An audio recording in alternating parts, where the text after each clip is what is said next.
Hello, नमस्कार। और मैं हूँ वर्तिका जी। आज राधिका जी तो साथ में नहीं आ पाई है, लेकिन उनकी जगह पे आज मैं आ गई हूँ। थोड़ी सी तबीयत ऊपर नीचे होने की वजह से हम नहीं आ पाए हैं यहाँ पे, और उनकी जगह आज मैं आ गई हूँ। और हमारे साथ में आज हमारे कॉलर भी हैं, जो कि हमारे आज के कहानी लेखककार हैं, और इनका नाम है दीनदयाल शर्मा जी।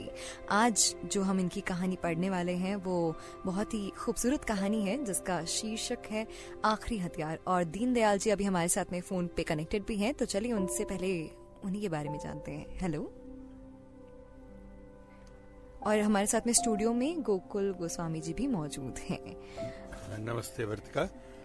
दीनदयाल जी, आप हमें सुन रहे हैं? हाँ बिल्कुल, आवाज आ रही है। बिल्कुल बिल्कुल। अच्छा, हम आपसे आपका परिचय जानना चाहेंगे संक्षिप्त में। अच्छा अच्छा इससे अच्छा पूर्व कहानी शुरू करें। अच्छा अच्छा। तो अभी ऐसे ही बोल दूं क्या बोली? कोई दिक्कत नहीं बिल्कुल बिल्कुल। है ना? हाँ जी। अभी शुरू करूं क्या? मेरे बारे में बताना थोड़ा। हाँ हाँ, बताइए। हाँ, मैं जो है ना हिंदी और राजस्थानी में मूल रूप से बच्चों के लिए लिखता हूँ जी। और अब तक मेरी कुल किताबें जो है 61 किताबें आ गई हैं, 61 किताबें, जिसमें लगभग 45 किताबें बच्चों की हैं। जी। 45 क्या 50 के लगभग होगी बच्चों की आपकी जल्दी से कई किताबों के नाम भी याद नहीं आते, इतना इतना सारा खूब सारा लिखा है। बच्चों के नाटक लिखे हैं, कहानियां लिखी हैं, कविताएं लिखी हैं, संस्मरण लिखे हैं, और खूब सारे अवार्ड मिले हैं। पूरा देश देख लिया। खूब अच्छा लगता है, लिखना अच्छा लगता है। आपकी उम्र से ज्यादा कहानियां लिख की किताबें हैं आपके पास? हाँ, इतनी अभी, क्योंकि कागजों में वो रिकॉर्ड के हिसाब से मेरी उम्र होगी 68 जी। और किताबें अभी हैं 61। हाँ, तो 7 किताबें कम है। और आप हाँ, थोड़ी सी कम है, हो जाएंगी वो तो। खूब मैं लिखता रहता हूँ, खूब लिखता हूँ। दीनदयाल जी, बचपन आपके, जब आप युवा थे, मुझे याद है आप आकाशवाणी सूरतगढ़ में आते थे। हाँ जी, हाँ तो जी। खूब सारे बच्चे आपको घेरे रहते थे और बिल्कुल आप बिल्कुल तरह तरह बिल्कुल। की आवाजें निकाल के और उनको कहानी सुनाते थे। हाँ बिल्कुल बिल्कुल अभी भी आप करते हैं वो? बिल्कुल। क्यों नहीं, अभी अभी मतलब आधा घंटे पहले 4 बच्चे आए थे अपनी मम्मी और मामा जी के साथ। अभी उनको खूब सारी किताबें भी दी हैं, जी। और वो बच्चों ने कहा था अभी हम मोबाइल अब नहीं चलाएंगे, अब पहले किताबें भी पढ़ेंगे इनकी। अभी अभी दिए खूब सारी किताबें। और मैं 3 स्कूलों में मैंने सेवाएं दी है, और 34 साल मैंने सेवाएं दी है, तो बच्चों से इतना जुड़ाव रहा है। मतलब मैं कई बार बड़े गर्व से कहता था, मैंने कहा अगर वोट पड़ते हैं तो सारे वोट मेरे तो बच्चों में तो जितने भी मतलब तीनों स्कूलों में कल्चर प्रोग्राम होते थे, तो बच्चों को मैं ही तैयारी करवाता था। हर बार बच्चों के लिए नया नाटक, नई नई कहानियां, खूब सारा। मतलब बच्चे जो है ना, केवल पाठ्य पुस्तक ही नहीं बल्कि और भी अच्छी अच्छी बातें बताओ तो जुड़ते भी यार बच्चों से। मैं मूल रूप से इस मंच के माध्यम से कहना चाहूंगा भी हम बच्चों से बात करें। बच्चों को लोग पैसा तो खूब देते हैं, लेकिन बच्चों से बात नहीं करते, समय नहीं निकालते अपने बच्चों के लिए। ये बहुत जरूरी है, हम बच्चों से बात करें, उनके उनके दिल की बात करें। आपने ये लिखना कब से शुरू किया था? मैंने 1975 में लिखना शुरू किया, और पढ़ने की भी बचपन से रुचि थी। हम बचपन में जैसे कोई मूंगफली या कोई ऐसे लिफाफे में देते थे ना, तो उस लिफाफे को भी पढ़ते थे। इतनी जिज्ञासा थी पढ़ने की। क्या बात है। और यही वजह थी कि आपने लिखावट शुरू कर दी, कि आपने कहानी लिखना शुरू कर दिया, या आपको प्रेरणा कहाँ से आई? भाई अब प्रेरणा तो अभी ईश्वर की है। प्रेरणा मेरा नाती है, वो अभी 3.25 साल का है। छोटा नाती जो है वो खूब सारी कहानियां सुनाता भी है और मुझसे सुनता भी है, और मेरी कहानी में आगे अपने आप ही वो कल्पना से जोड़ देता है भी, नाना आगे ये हुआ। वो भी आपके पद चिन्हों पे मुझे लगता है कि चल सकता है। पर ईश्वर कृपा है। ये तो मतलब बच्चे जो है ना, मतलब रोचक छोटी छोटी कहानियां सुनाओ तो बड़े चाव से सुनते हैं बच्चे। बच्चों को कोई ड्रामेटाइज करके कहानी सुना सकते हैं? आपकी कहानी पहले हम पढ़ेंगे, उसके बाद अगर समय मिला तो कोई, जैसा आप युवा अवस्था में, मुझे याद है आप बच्चों को घेर के और कुछ कहानी सुनाते थे। बकरी की भी आवाज होती थी उसमें, शेर की भी आवाज होती थी। बिल्कुल बिल्कुल। 1981 में मैंने आकाशवाणी जयपुर में भी दिया था कार्यक्रम, तो सभी केंद्रों से प्रसारित हुआ था, और वो एक कहानी सी बनाई हुई थी मेरी। चलिए उस कहानी को सुनना चाहेंगे, लेकिन हाँ जी, हाँ पहले जी। वर्तिका आपकी कहानी पढ़ रही हैं। ठीक है ठीक है। और इस कहानी का शीर्षक है आखिरी हथियार। श्याम और मोहन 2 दोस्त थे। दोनों 8वीं में पढ़ते थे। वे पहली कक्षा से ही एक साथ पढ़ते आ रहे थे। कक्षा में कभी मोहन प्रथम आता तो कभी श्याम। दोनों में प्रथम आने की होड़ सी लगी रहती थी। एक बार मोहन को अंग्रेजी गृह कार्य की कॉपी में अध्यापक जी ने गुड दे दिया। अध्यापक जी द्वारा गुड देने पर मोहन बहुत प्रसन्न हुआ। फिर वो अपनी गृह कार्य की कॉपी में और ज्यादा सफाई से लिखने का प्रयास करने लगा। अब उसे सभी विषयों में कॉपी में अक्सर गुड मिलने लगा। शाम को ये देखकर जलन हुई कि मोहन को गृह कार्य में अध्यापकों की तरफ से इतने अधिक गुड क्यों मिलते हैं। गुड तो शाम को भी मिलते थे, लेकिन सिर्फ 3-4 गुड से उसे कोई संतुष्टि नहीं हुई। सोचते सोचते एक दिन शाम ने एक तरकीब निकाली और अध्यापकों द्वारा दिए गए गुड की अपने रफ कॉपी में नकल करने लगा। जब उसे विश्वास हो गया कि अध्यापक जी के गुड और उसके गुड में कोई अंतर नहीं है, तब उसने अपनी कॉपियों में जगह जगह गुड लिख लिए। श्याम अब मन ही मन अपनी तरकीब पर बहुत खुश हो रहा था। अब शाम को अध्यापक जी की तरफ से किसी कॉपी में गुड नहीं मिलता तो वो चुपके से अपने आप ही लिख लेता। एक दिन शाम ने मोहन से कहा, मोहन, तुम्हारी कॉपियों में कितने गुड है, गिनना तो जरा। मोहन तो पक्का विश्वास के साथ उसने शाम से ये कह दिया कि उसके पास में ज्यादा गुड है।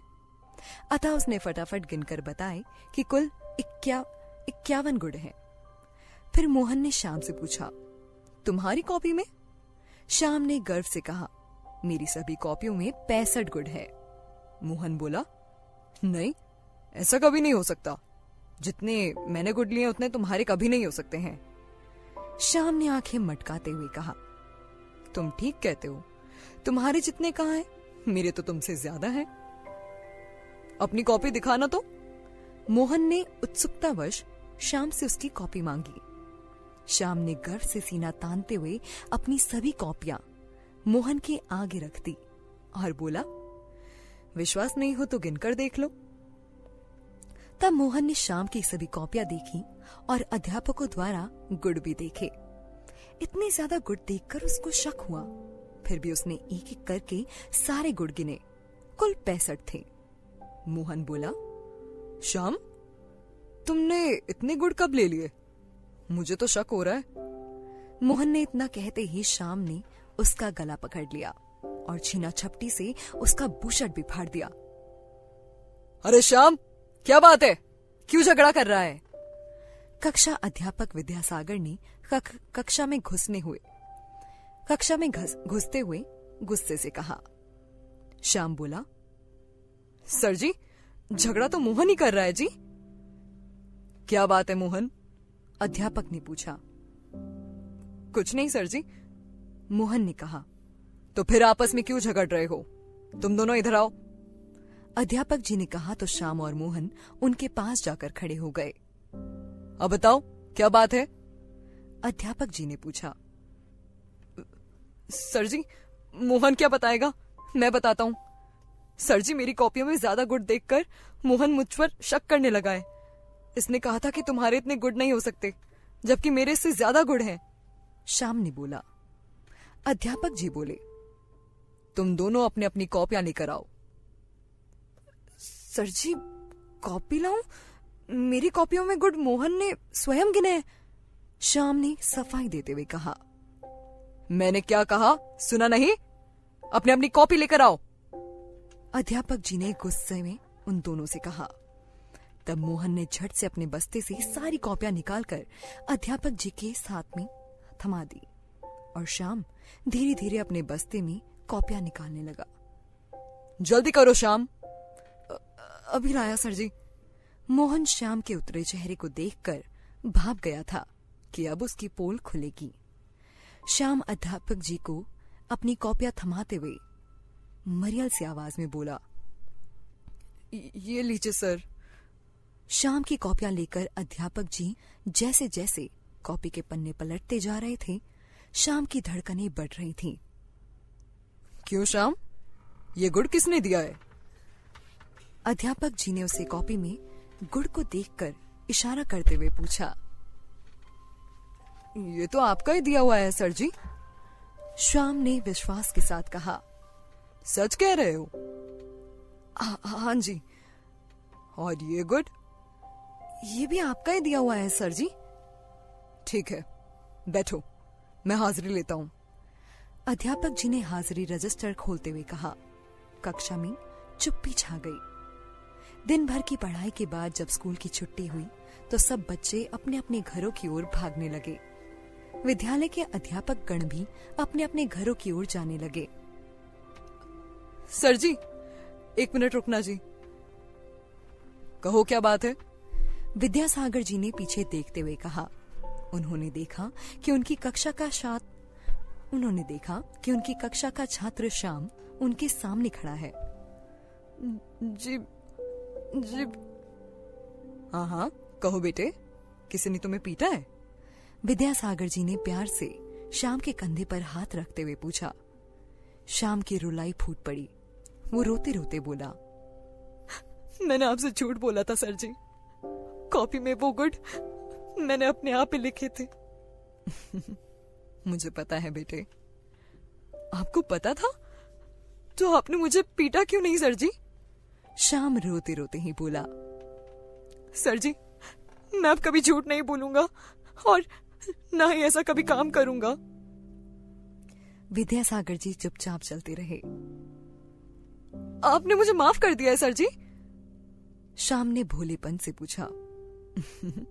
ठीक है, कर दिया, अब अपने घर पहुंचो, विद्यासागर जी ने कहा। तभी श्याम अपने सर जी के पैरों से लिपट गया और जोर जोर से रोते हुए बोला, सर जी, मेरी पिटाई करो सर जी, मैंने गलती की है, मेरी पिटाई करो सर जी। आपको पता था कि वो गुड मैंने लिखे हैं, तो भी आपने मुझे पूछा पीटा क्यों नहीं? मेरी पिटाई करो सर जी। विद्यासागर जी की आंखें भर आई। वो वहीं बैठ गए और श्याम को अपनी छाती से लगाते हुए बोले, बेटे, किसी को सुधारने का आखिरी हथियार पिटाई ही तो नहीं? और श्याम अपने सर जी के गले में बाहें डालकर जोर जोर से लिपट गया।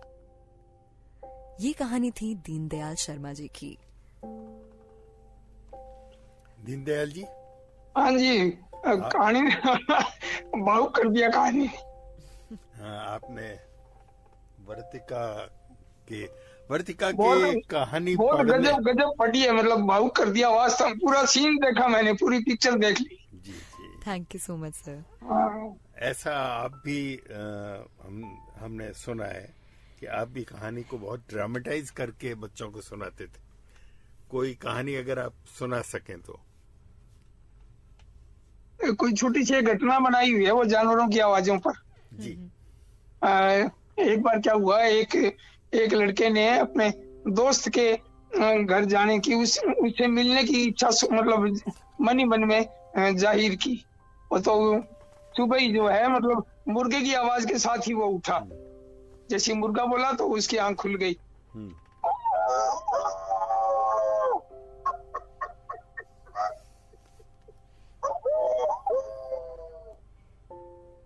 तो मुर्गे और मुर्गियों की आवाज के साथ ही वह उठा और अपने कपड़े पहने और तैयार होके और साइकिल लेकर वह एक पार्क में से जा रहा था, बीकानेर का पब्लिक पार्क।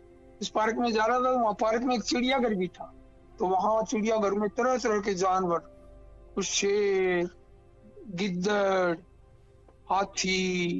तो जैसे ही वो पार्क से गुजरा तो वहां से आवाज आनी शुरू हो गई।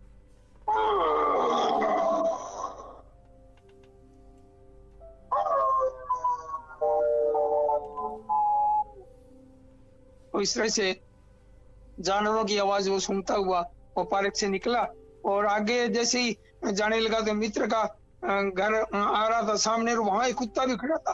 तो कुत्ता उसे देखकर जोर से गुर्राया।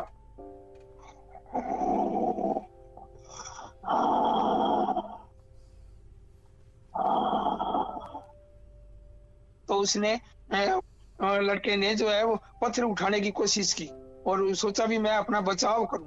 तो जैसे ही वो पत्थर फेंका उसकी तरफ, तो कुत्ते ने भी जोर से चिल्लाना शुरू किया, बोलना शुरू किया, भौंकना शुरू किया। फिर उसने एक और पत्थर मारा। तो जैसे ही वो कुत्ते के लगा तो कुत्ता किस तरह से चिल्लाया देखो।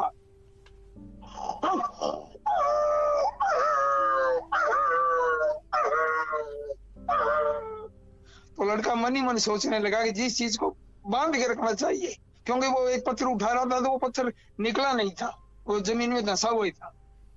तो लड़के ने सोचा कि जिस चीज को बांध के रखना चाहिए उसको तो खुला छोड़ रखा है, और जो पत्थर को खुला छोड़ना चाहिए उसको बांध रखा है। तो इस तरह से छोटी सी घटना आपको मैंने बताई है। जी जी। दीनदयाल जी, आप रेडियो से बहुत जुड़े रहे हैं आप। हाँ जी, हाँ जी, बिल्कुल। आपके पास भी वहाँ आप अधिकारी थे वहाँ कार्यक्रम में सूरतगढ़ में, तो वहाँ भी मैंने खूब प्रोग्राम दिए। तो मैं ये जानना चाहूंगा कि आपने रेडियो नाटक भी खूब लिखे हैं। बिल्कुल आपका बिल्कुल। सबसे अच्छा नाटक आपको कौन सा लगा? भाई बच्चों के नाटक तो मैं क्या बताऊँ, खूब सारे हैं। एक तो हमारा गुरुजी एक नाटक है ना, वो राजस्थानी में है जी। और एक है उसका नाम याद नहीं आ रहा है, मतलब अभी ये नाम दिमाग में नहीं आ रहा, लेकिन एक ऐसा नाटक है जिसमें क्या है वो उसके बच्चे के पापा को जर्दा खाने की, बीड़ी पीने की आदत होती है, और बच्चा भी फिर जैसे लाता है ना तो उसको भी फिर वो धीरे धीरे वो भी खाने लगता है। जी। तो इस तरह की उसमें घटना है भी। उसके बाद में उसकी मम्मी कहती है कि अपना वो बेटा है ना वो भी ये भी खाने लगे, आप मंगवाते हो तो रास्ते में ये इस तरह की चीज खाता है। तो उसके पापा उसके थप्पड़ लगाते हैं। यानी कहने का मतलब भी उस नाटक में ये बताया है भी घर परिवार में अगर माँ बाप पिता अगर इस तरह की आदत है पिता को, तो बच्चे भी ठीक। फिर बच्चे के वो थप्पड़ लगाते हैं तो बच्चा कहता है कि पापा मैं दादाजी को बताऊंगा, आप भी तो खाते हो। जी जी जी। तो फिर उसका पापा जो है वो जर्दा फेंक देता है, और जो सिगरेट जो होती है वो फेंक देता है, और वो कहता है कि बेटा मुझे माफ कर दो, मैं आइंदा कभी इस तरह का नहीं करूंगा, मैं ऐसी गंदी आदत छोड़ दूंगा मैं। हाँ दीनदयाल जी, आप वर्तमान में हनुमानगढ़ में हैं। मैं आपसे ये जानना चाहूंगा आपको कितने पुरस्कार मिले? मुझे लगता है बहुत ज्यादा लेखन में आप पुरस्कृत हैं। भाई एक तो इतने इतने ज्यादा पुरस्कार मिले हैं। 1988 में राजस्थान साहित्य अकादमी से मिला, तब इतना ज्ञान ही नहीं होता था पुरस्कार का। जी। और क्यों उसके निर्णायक जो है डॉक्टर हरिकृष्ण देव, श्री जयप्रकाश भारती जी ये थे बड़े बड़े राइटर। हाँ, तो उन्होंने हरिकृष्ण देव श्री जी ने सिरोही में एक मीटिंग हुई थी हमारी, कोई वर्कशॉप थी, तो वहां मुझे पूछा क्योंकि पहले इतना वो पारदर्शिता नहीं थी, बताते नहीं थे वो निर्णायक कौन थे। जी। तो उन्होंने कहा भी उस कार्यशाला के दौरान मुझे बातों बातों में कहा भी आपकी इस किताब की कौन सी कहानी आपको बढ़िया लगती है, कौन सी हल्की लगती है। तो मैंने कहा इसकी पहली कहानी जो है चिंटू पिंटू की सूझ, तो मैंने कहा ये कहानी थोड़ी सी हल्की लगती है मुझे, बाकी मुझे बहुत बढ़िया लगती है। फिर वो हंसकर कहने लगे देवश्री जी कि इसी कहानी के कारण तो आपको अवार्ड मिला है। और 1988 में ये अवार्ड मिला राजस्थान साहित्य अकादमी का। फिर राजस्थानी भाषा साहित्य एवं संस्कृति अकादमी बीकानेर से भी 1998 में मेरी नाटकों की किताब पर मिला संकेत सर्राज सिंह। और 2012 में दिल्ली से साहित्य अकादमी से अवार्ड मिला 2012 में, और पहली बार हवाई जहाज में बैठे सहपत्नी सहपरिवार केंद्रीय साहित्य अकादमी से। हाँ बिल्कुल बिल्कुल। और जब मैंने मिसेज को कहा भी था, मैंने कहा हवाई जहाज से नीचे, मैंने कहा देखो, मैंने कहा वो सफेद सफेद दिख रहे हैं ना, तो वो नीचे चुनने की खाने नहीं है, वो बादल हैं अपने, आज बादलों से ऊपर है आज। जी। और एक बात और भी कही मैंने मिसेज को कहा, तुम कहती हो ना घर में भी हाथ डालो वही किताब, घर में हाथ डालो वही किताब। मैंने कहा ये किताब का ही पुण्य प्रताप है, आज अपने इतने ऊंचे, और वहां देखो पुणे जा रहे हैं आज अपने। जी जी। वो उसका पुरस्कार समारोह पुणे में था। हाँ, पुणे में कार्यक्रम था, और खूब सारे अवार्ड मिले हैं मतलब, और पूरा देश देख लिया, कभी मसूरी, कभी कलकत्ता, कभी गंगा सागर, यानी तीर्थ भी किए, खूब खूब घूमे मतलब, और खूब पहचान बनी। बाल साहित्य ने खूब पहचान दी। और मैं लाइव प्रोग्राम भी करता हूँ, बुधवार को बाल कहानी पढ़ता हूँ। वर्तिका जी ने जैसे पढ़ा है ना, प्रयास ये करता हूँ ऐसे पढ़ूं मैं भी। बहुत बढ़िया पढ़ा, आपको मैं दिल से बधाई देता हूँ इस मंच के माध्यम से। इतनी गजब पढ़ी है, पूरी पिक्चर देख ली मैंने भी। Thank you sir, thank you. और गुरुवार को आज शाम को 5 बजे मैं हिंदी बाल कविताएं पढ़ता हूँ, जो राइटर हैं, और देश भर के जितने भी राइटर हैं, बढ़िया राइटर सारे मेरे परिचित हैं सभी। आपके बहुत ज्यादा लेखन का अनुभव है। आपने एक बहुत बड़ा सवाल लोगों के सामने खड़ा किया है। मैं उस पे आपसे बात करना चाहूंगा। आपने लिखा था कि बच्चों को समय दीजिए, बच्चों से बात कीजिए। बिल्कुल। आज के अर्बन सोसाइटी में हम देखते हैं बच्चों को मोबाइल पकड़ा देते हैं, बच्चों को टीवी के सामने बिठा देते हैं, लेकिन कोई भी बच्चों से बात नहीं करता, उसके साथ कोई बॉल नहीं खेलेगा, उसके साथ कोई भी खेल नहीं खेलेगा। माँ और पिता दोनों व्यस्त हो जाते हैं अपने मोबाइल में, और बच्चे को कहीं किसी तरह से छोड़ देते हैं, जो चाहे वो करे। उसको घूस भी देते हैं, उसको जाके टॉफी खिला देंगे, चॉकलेट खिला देंगे, बिस्किट खिला देंगे, चिप्स खिला देंगे। बिल्कुल। आप क्या कहते हैं इस बारे में? एक तो ये मैं कहना चाहूंगा कि आजकल जो परिवार जो है ना, एकल परिवार हो गए जी। एक तो ये बात, क्यों पहले वो संयुक्त परिवार होते थे तो दादा दादी या नाना नानी ये संभालते थे बड़े, और जब घर में जितने भी सदस्य हैं एक दूसरे को मतलब बच्चे को सहयोग करते थे, खेलते थे आपस में। और अब एकल परिवार हो गए और दोनों लगभग है ना, पति पत्नी लगभग कमाते हैं दोनों, तो वो समय नहीं दे पाते बच्चों को, जबकि देना चाहिए। अब बच्चा जो 10 रुपए मांगता है ना, तो बच्चे को 100 रुपए दे देते हैं, और वो 100 मांगता है तो उसको 500 रुपए दे देते हैं। और दूसरी बात यह है कि मोबाइल जो है वो गार्जियन भी बहुत चलाने लगे, अभिभावक खुद चलाते हैं, और मतलब बच्चे को चुप करने का ये है भी, इसको मोबाइल दे दो ये चुप हो जाएगा, इसमें खो जाएगा, फिर हम अपना टाइम वेस्ट जो है व्यस्त रहेंगे, हम अपने समय देते रहेंगे खुद को, यानी बच्चे को समय नहीं देते। ये समय देना बहुत जरूरी है बच्चों को, और समय नहीं देंगे तो आने वाले समय में वृद्धाश्रम की संख्या धीरे धीरे और ही बढ़ती जाएगी। ये देख लो आप। बिल्कुल बिल्कुल, आप सही कह और रहे बच्चा, हैं। एक बात और बताना चाहूंगा कि इतना मतलब मैं ये नहीं कहता बच्चों को मोबाइल मत दो, बच्चों को मोबाइल दो, लेकिन हिसाब से दो। जैसे पतंग उड़ाते हैं ना, तो कब ढील देनी है, कब उसको खींचना है। जब पेच लड़ते हैं आपस में, तो पतंगबाज जानता है ना, पतंगबाज जानता है भी किस तरह से पतंग को उड़ाना है, किस तरह से काटना है, किस तरह से अपने को कटते हुए बचना है। तो ये चीजें जो है मतलब अपने अनुभव से अभिभावक जो है वो बच्चों को अपना अनुभव दे सकते हैं, और उनको नई दिशा दे सकते हैं गार्जियन, क्योंकि पहले गुरु तो वही है, माँ और पिता, वो बच्चे को सही दिशा देंगे। बिल्कुल आप सही और कह रहे मुझे हैं। आकाश की भी याद आ गई, और गोकुल जी भाई साहब का जो लाडेसर है, वो आकाश विदेश में वहाँ ऐसा पत्नी, वहाँ उनके 2 बच्चे भी हैं, मेरा खूब गोद खिलाया हुआ है, दीनदयाल अंकल ऐसे करके मेरे साथ रहता था। आप उस वक्त बच्चों के बहुत लोकप्रिय थे। वर्तिका आपसे मोबाइल के विषय में कुछ पूछना चाहेगी? हाँ, जैसा कि आपने अभी कहा था कि बच्चों को मोबाइल पकड़ा देते हैं, वो रोते हैं तब भी। ये चीज मैंने अपनी आंखों के सामने देखा है हमारी फैमिली में ही, कि 3 साल की बच्ची थी, वो रो रही थी, उसका बस माइंड डाइवर्ट करने के लिए फोन पकड़ा दिया गया।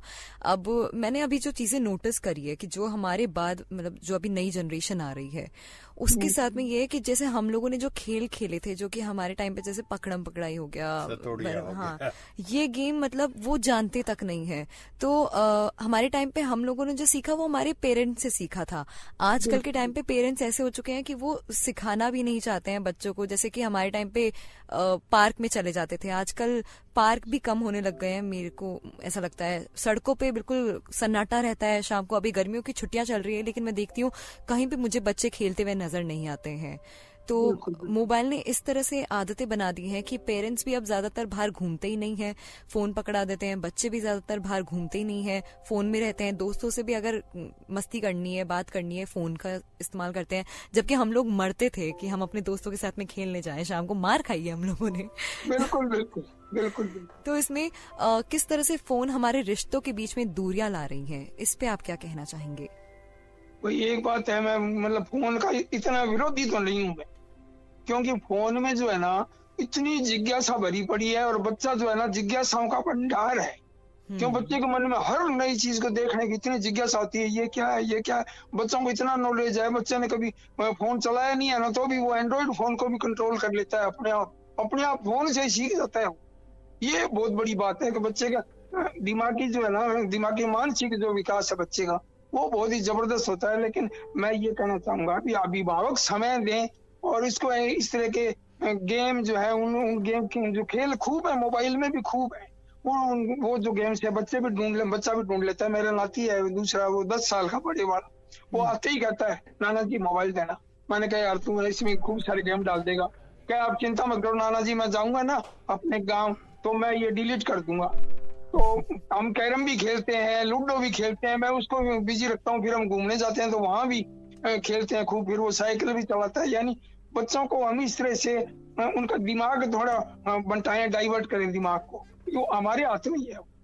कि मैं मोबाइल के लिए बिल्कुल मना नहीं करता, भी मना नहीं करें, लेकिन बच्चों को ये लत ना पड़े मोबाइल की, नशा नहीं हो बच्चे को, ये बहुत जरूरी है। इसमें केवल गार्जियन ही कर सकते हैं ये। दीनदयाल जी, आजकल तो बच्चे इस तरह से मतलब मोबाइल के नशे में है कि वो खाना भी नहीं खाते हैं जब तक आप मोबाइल नहीं दो, है ना। मोबाइल दे दो तो खाते रहेंगे।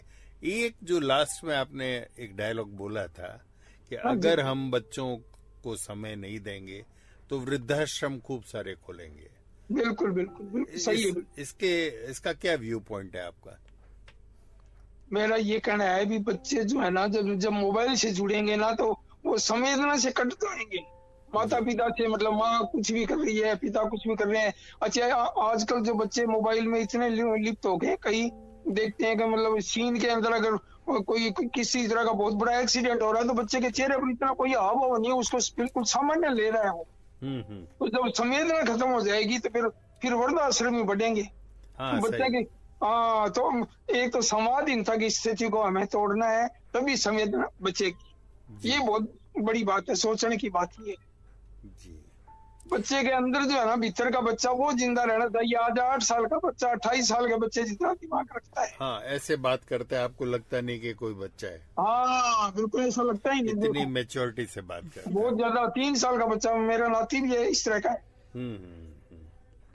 ओके, आपका बहुत बहुत शुक्रिया दीनदयाल जी अपने समय देने के लिए। और आज की जो आपकी कहानी थी उसका जो आपने बताया लास्ट में कि आखिरी हथियार सिर्फ पिटाई नहीं होती है, आप प्यार से भी बता सकते हैं। ये बहुत ही खूबसूरत बात बताई जो कि आजकल के पेरेंट्स को मतलब सीखनी बहुत जरूरी है कि सिर्फ मार पिटाई इकलौता एक साधन नहीं है कि बच्चों को सुधारा जा सके। उनको उनके ही तरीके से कहीं ना कहीं अपन मोल्ड करके सुधार सकते हैं और शिक्षा दे सकते हैं।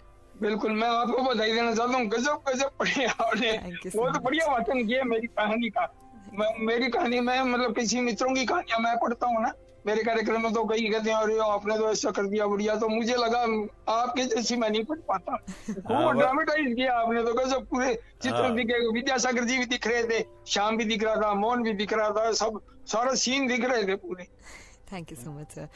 और सर मैं चाहूंगी कि आप दूसरों को भी, सबसे पहले हमारा जो बॉक्स ऐप का एप्लीकेशन है ऐप स्टोर और प्ले स्टोर पे जाके डाउनलोड करवाइए प्लीज। और अगर आप हमसे जुड़ना चाहते हैं तो आप हमें कभी भी या उनको भी बोल सकते हैं, आप कॉल लगा सकते हैं 7339990969 पर। और हमारा दूसरा नंबर है 9116565744।